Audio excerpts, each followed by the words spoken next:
कल्पना कीजिए एक ऐसा जिला कलेक्टर जिसके पास आज सब कुछ है, लाल बत्ती की गाड़ी, रुतबा और ताकत, लेकिन आज वही इंसान संगम के घाट पर अकेला खड़ा होकर एक ऐसी लड़की के लिए रो रहा है जिसे उसने 5 साल पहले खुद अपने हाथों से अपनी जिंदगी से निकाल दिया था।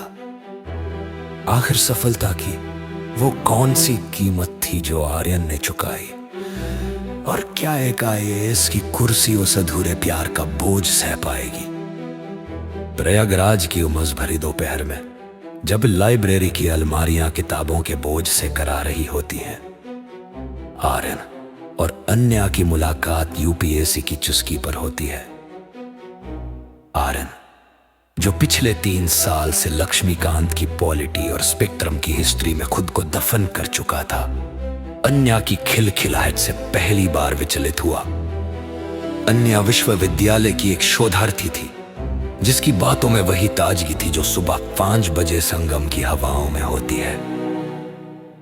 उनका प्यार किसी फिल्मी कहानी की तरह नहीं, बल्कि साझा नोट्स और मॉक टेस्ट की चर्चाओं के बीच पनपा। उनकी पहली डेट सिविल लाइंस के किसी महंगे कैफे में नहीं, बल्कि चंद्रशेखर आजाद पार्क की उस बेंच पर हुई थी जहां आजाद ने अंतिम सांस ली थी।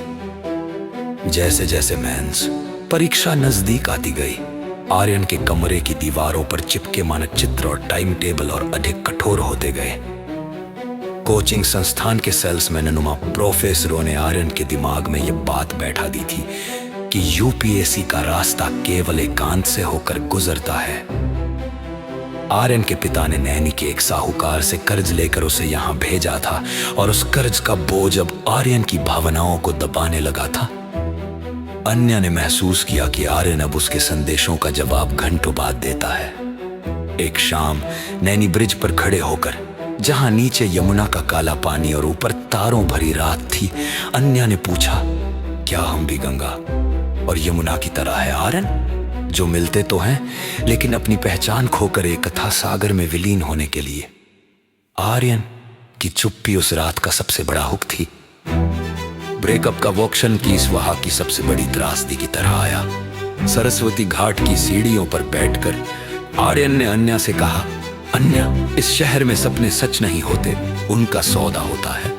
मैं अपनी भावनाओं का सौदा कर रहा हूं ताकि मेरे पिता का सिर समाज में ऊंचा हो सके।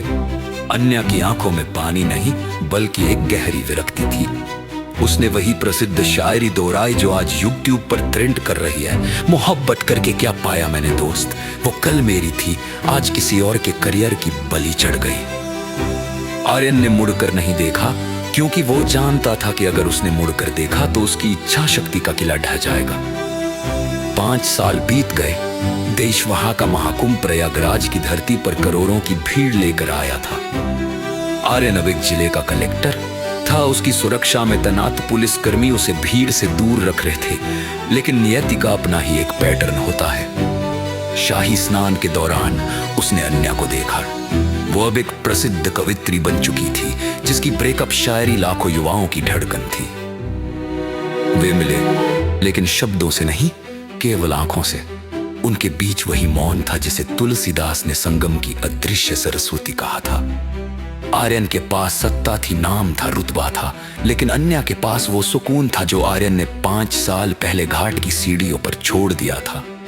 कहानी का ये मोड़ श्रोताओं को ये सोचने पर मजबूर करता है कि क्या सफलता वास्तव में प्यार की कीमत पर खरीदी जा सकती है।